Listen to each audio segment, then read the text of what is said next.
donc, Monsieur Abdrahman Oumarou, je rappelle que vous êtes membre du bureau politique national du MPN Kishinkasa. On va donc parler de cet anniversaire et de bien d'autres actualités au sein de votre parti.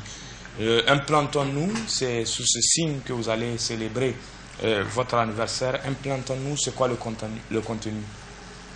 Je vous remercie, Baba, pour l'opportunité que vous nous donnez pour parler de notre anniversaire.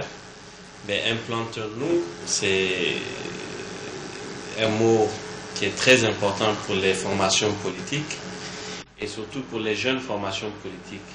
Comme vous l'avez dit tout à l'heure dans votre commentaire, c'est que nous allons fêter notre anniversaire, c'est vrai que nous allons souffler notre première bougie demain. Et si vous vous souvenez bien aussi, les élections ont eu lieu en février. Ça veut dire que nous avons eu que 2 mois d'existence quand on s'est lancé dans la course avec les élections législatives et présidentielles.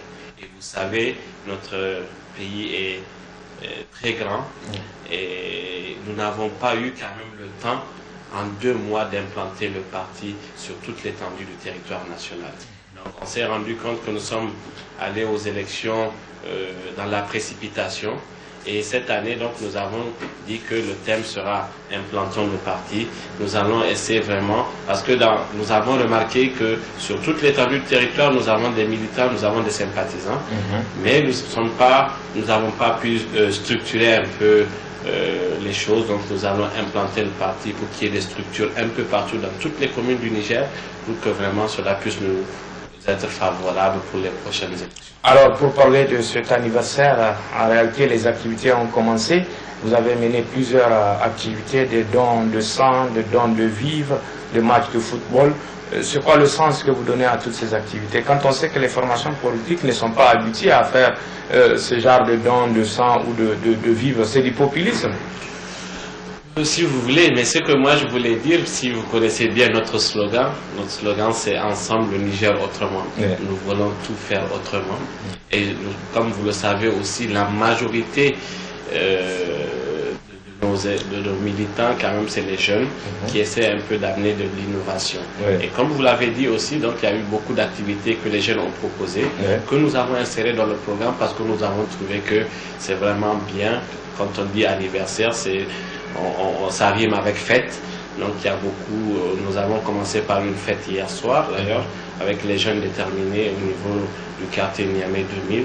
Et dans le reportage aussi tout à l'heure, les gens ont vu qu'il y a eu un don de sang, où il y a eu plus de 83 poches en quelques heures. Je pense que c'est noble aussi d'être proche aussi de ceux qui en ont besoin. Et je rappelle aussi qu'il y a eu un don aussi aux femmes fistuleuses ce matin. Il y a eu un don à Bangoula et à Kalégourou aussi. Donc vraiment c'est vraiment une nouvelle manière de faire. Nous essayons d'être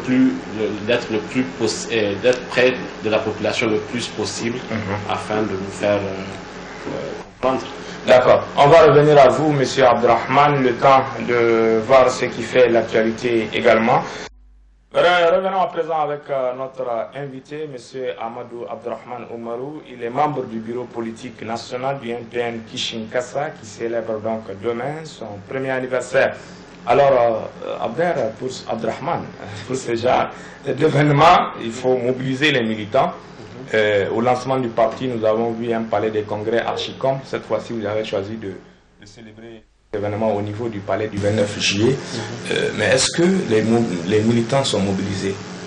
Oui, tout à fait. Baba, les militants sont mobilisés. Ils sont très motivés à faire le déplacement pour se rendre demain à partir de 8 h au niveau du palais du 29 juillet pour que nous puissions célébrer ensemble notre premier anniversaire.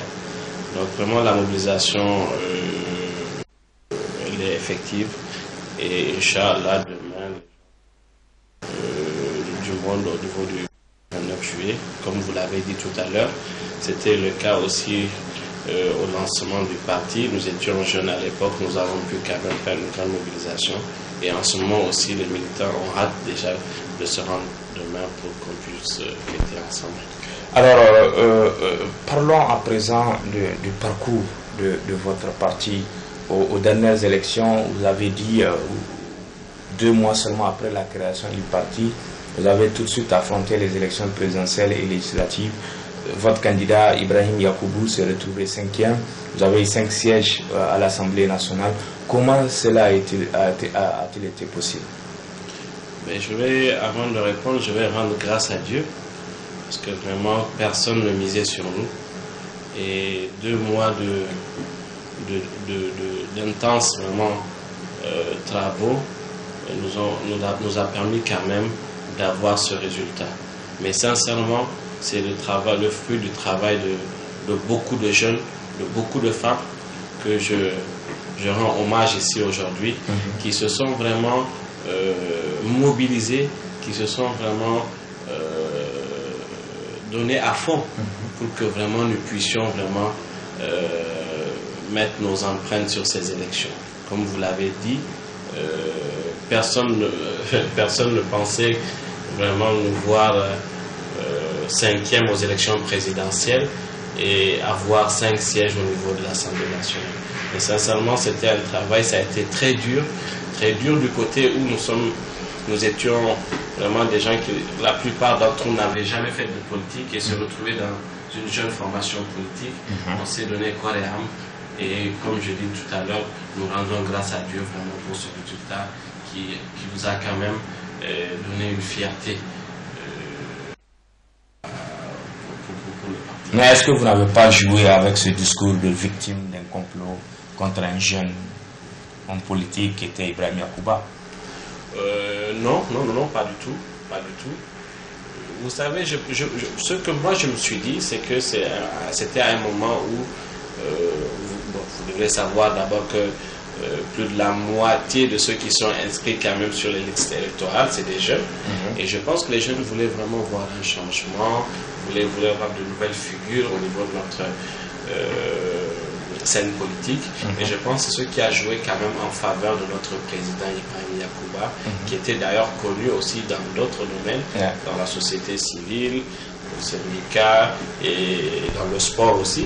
Donc, vous voyez, donc je pense que c'est vrai, on avait 2 mois, mais Ibrahim Yacouba n'avait pas lui 2 mois et c'était vraiment un personnage déjà connu et vendable.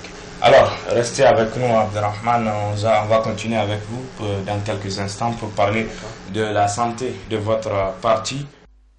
Monsieur Abdelrahman Oumarou, membre du bureau politique national du MPN Kishinkasa, justement, comment se porte votre parti? Notre parti va très bien. Vous le dites dans un contexte où il y a 48 heures à peine, vous avez exclu 13 de vos camarades. Oui, peut-être avant l'exclusion, on allait mal peut-être, mais maintenant nous allons bien. Et c'est pour ça, je pense qu'il y avait même plus de questions sur l'anniversaire que sur cette question. C'est vrai, c'est dur quand même de se séparer de certains, mais je pense que le bureau politique national, après une longue réunion extraordinaire, je vous ai vu d'ailleurs jusqu'à 1h du matin là-bas, a pris une décision qui a été d'ailleurs votée à l'unanimité pour exclure 13 de nos ex-camarades. L'unanimité, oui, mais si une réunion dure 14h30 minutes, ça veut dire que ça n'a pas été facile. Non, pas du tout. Pas du tout, justement, c'est ce que beaucoup pensent. Vous savez, je vais revenir sur notre slogan. Nous disons ensemble le Niger autrement. C'est qu'à notre sein aussi, nous faisons les choses autrement. C'est que nous avons donné la parole à tout le monde. Et imaginez dans une salle où il y a plus d'une centaine, 200 personnes, où chacun doit donner son point de vue, c'est tout à fait normal que ça soit plus long que prévu. C'est juste pour ça. Et sinon, à l'unanimité, les camarades ont opté pour ce choix, c'est-à-dire l'exclusion de ces camarades. Le MPN Kishinkasa est né après une exclusion spectaculaire. Un an après, ce même parti exclut 13 personnes. Ce n'est pas osé pour un jeune parti comme le MPN? Vous savez, c'est ce que je dis souvent. Bon, il ne faut pas que je vexe certains. Vous savez, il y a différentes sortes de partis politiques. Il y a des partis politiques qui sont là, qui veulent vraiment aspirer un jour gouverner, qui ont des ambitions. Il y a des partis politiques aussi qui se trouvent dans des cartables.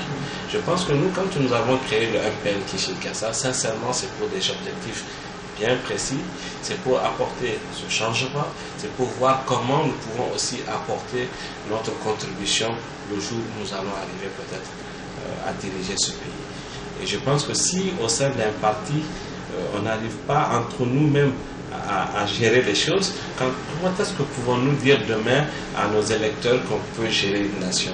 Donc voilà un peu ce qui nous appuie. C'est vrai que la rupture, elle est dure, mais je pense que, comme je vous ai dit tout à l'heure, nous avons donné l'opportunité à tous les camarades du bureau politique national pour s'exprimer sur cette question, et à l'unanimité. Les gens ont vu que la meilleure solution pour respecter les idéaux du parti, pour faire en sorte que demain, ces genres de situations ne se répètent plus, pour montrer aux gens que nous respectons les textes de nos partis, il fallait aller à cette rupture, et c'est ce qui a amené l'exclusion de ces 13 camarades. L'exclusion, c'est quand même extrême dans un parti. Il n'y avait pas d'autres moyens, d'autres dispositions réglementaires pour ramener vos camarades à la raison.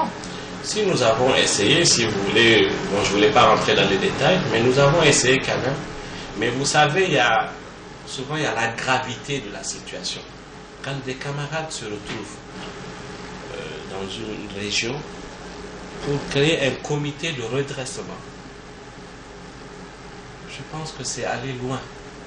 Quand un camarade qui a été candidat aux élections législatives à Niamey, qui est membre des structures de Niamey, se lève un beau matin pour aller dans une autre région pour se faire élire coordinateur, vous ne trouvez pas que c'est de l'anarchie? Il s'est fait élire, vous dites? Oui, il s'est fait élire par ses amis, ses camarades. Vous savez, dans tous les partis politiques sérieux, quand on veut faire des élections dans les régions, c'est sous la supervision quand même du bureau politique national qui vous envoie des superviseurs. Voilà comment ça se passe. Et mieux encore, dans une région comme ça, généralement le coordinateur, on le prend, c'est entre les présidents des différents départements qu'on prend le coordinateur. Je prends le cas de Niamey. Pour être coordinateur de la région de Niamey, on le choisit parmi les coordinateurs des 5 communes. On ne peut pas se lever comme ça et dire que je suis coordinateur de Niamey. Et c'est pour ça que je dis qu'il faudrait vraiment faire respecter les textes. Pour ceux qui ne les connaissent pas, on va les faire connaître. Tout à l'heure, nous avons parlé du thème de notre anniversaire qui est Implantons le parti. Mais à côté aussi, nous allons vulgariser au maximum les textes. D'ailleurs, toutes les régions seront à la fête demain et tous partiront chez eux encore une fois avec les textes du parti que nous avons déjà envoyés, mais nous allons encore insister à faire connaître les textes du parti. Mais vous excluez parmi ces 13 militants un député. Vous avez déjà à peine 5 députés à l'Assemblée. Vous allez vous retrouver à 4 parce que vous considérez que Atia n'est plus parmi vous. C'est quand même osé. J'ai peur de choquer les téléspectateurs, mais je pense que nous avons toujours été 4 à l'Assemblée. Comment? Vous avez déjà vu notre camarade intervenir en plénière? Il n'est dans aucune commission à l'Assemblée nationale. Nous avons toujours travaillé à 4. Nous continuerons à travailler à 4. Je pense que le nombre, ce n'est pas le nombre qui détermine en fait le respect d'un parti politique, mais la qualité des hommes qui animent ce parti et ceux qui représentent vraiment le parti au niveau de l'Assemblée nationale. Je pense qu'avec les 4 que nous sommes, nous pouvons quand même faire entendre la voix de nos électeurs au niveau de l'Assemblée nationale. On le saura, Inch'Allah, au cours de la prochaine session de l'Assemblée nationale. Alors, nous allons terminer notre entretien avec notre invité de ce soir, Abdrahman Oumarou. Abdrahman, en décidant d'exclure Sani Atia, Ibrahim Hanifa et 11 autres de vos camarades, on remarque que le MPN Kishinkasa se débarrasse quand même des grands bailleurs de fonds qui ont beaucoup fait pour le parti, notamment Sani Atia à Maradi. Ah bon? Vous m'apprenez des choses, hein? C'est vrai. L'ex-camarade Atia a beaucoup fait pour le MPN Kishinkasa, comme vous l'avez dit. Mais le MPN Kishinkasa aussi a fait beaucoup pour l'ex-camarade Sani Atia. À le sortant de la prison? Pas ça. En l'amenant facilement à l'Assemblée nationale. C'est tout? Oui. Il a été élu par les électeurs du parti au niveau de Maradi, qu'il a lui-même d'ailleurs mobilisé. Oui, là. Bon, nous avons mobilisé partout. Hein. N'oubliez pas qu'en fait, ce n'est pas seulement à Maradi que nous avons eu quand même des députés. Nous avons eu des députés à Dosso et à Niamey. À Dosso et à Niamey. Et à Niamey, nous n'avons pas des milliardaires. Pourtant, nous avons pu avoir un siège que beaucoup de partis politiques convoitaient à l'époque. Donc, c'est dire que le même engouement qu'il y avait ici à Niamey était à Maradi aussi, parce qu'il y a beaucoup de jeunes aussi. Mais je pense que, comme vous le dites, en fait, moi, je pense que le MPN a fait plus que ce que l'ex-camarade Sani Atia a fait pour le parti. Alors, certains de vos militants parlent déjà de manipulation. Certains pensent que Atia et ses camarades sont manipulés par une main invisible. Au bureau politique, vous le croyez aussi? Bon, c'est une information que je vais prendre avec des pincettes. Mais manipulation de main extérieure ou pas, si manipulation il y a, c'est sans doute les gens vont penser que l'ex-camarade Sani Atia est le principal bailleur de fonds du MPN Kishinkasa. Ce qui n'est pas faux. En tout cas, ce que moi je voulais dire sur votre plateau, c'est que nous leur offrons sur un plateau d'or l'ex-camarade Sani Atia. Et ils verront de même si c'est un principal bailleur de fonds. Qui a intérêt à manipuler Atia au sein du MPN? Vos amis de la MRN ou de l'opposition? Aucune idée. Vous savez, approcher des militants de d'autres partis, c'est permis, hein, c'est ça la politique. Hein. Moi, je suis un MPN Kishinkasa aujourd'hui. Si je peux avoir un Soumana Sanda avec moi, j'aimerais bien. Si je peux avoir un Ilame Aya avec moi à Niamey, ça serait bien. Si Soumana Sanda peut vous avoir aussi à Lumana, c'est bien. je ne dirais pas ça, mais c'est pour dire que en permanence, les partis politiques approchent des gens par rapport à leur qualité. Mais jusqu'à se faire manipuler, comme vous l'avez dit, je prends ça entre guillemets, mais nous n'allons pas aller sur ce terrain. Ils ont été sanctionnés parce qu'ils ont commis des actes qui ne sont pas légaux, dont les textes de notre parti n'ont pas permis. Se retrouver dans une région pour créer un comité de redressement que nos textes ne reconnaissent pas, se déplacer, aller dans une autre région pour mettre une coordination régionale sans aviser le bureau politique national et à d'autres fins. Moi, je pense que c'est ce qui les a apportés et c'est ce qui nous a amené quand même à prendre cette décision qui est difficile, mais que nous avons déjà oublié. Nous sommes aujourd'hui concentrés sur l'anniversaire et vous verrez demain beaucoup de sourires sur nos lèvres. Nous avons déjà tourné la page. Justement, par rapport à l'anniversaire, un appel à l'endroit de vos militants? Oui. Bien sûr, Baba, c'est que je lance un appel d'abord aux femmes, parce que les femmes, c'est les plus grandes mobilisatrices. Les jeunes aussi, vraiment de faire un déplacement vraiment massif vers le palais du 29 juillet afin que nous puissions souffler sur notre première bougie pour fêter vraiment et surtout pour transmettre ce message qui est très important, c'est-à-dire ce thème implantant le parti, puisque nous puissions vraiment travailler sur ces années afin qu'en 2021, par la grâce de Dieu, nous puissions faire encore mieux que ce que nous avons pu faire aux élections passées. Et je lance un appel aussi aux partis, à tous les partis politiques de la place, MRN comme opposition, de venir se joindre à nous pour cette belle fête. Merci, M. Amadou Abdrahman Oumarou. Je rappelle que vous êtes membre du bureau politique national du MPN Kishinkasa. Vous êtes aussi député au titre de ce parti à l'Assemblée nationale. Merci et joyeux anniversaire. Merci beaucoup. Messieurs, dames, nous allons terminer cette édition avec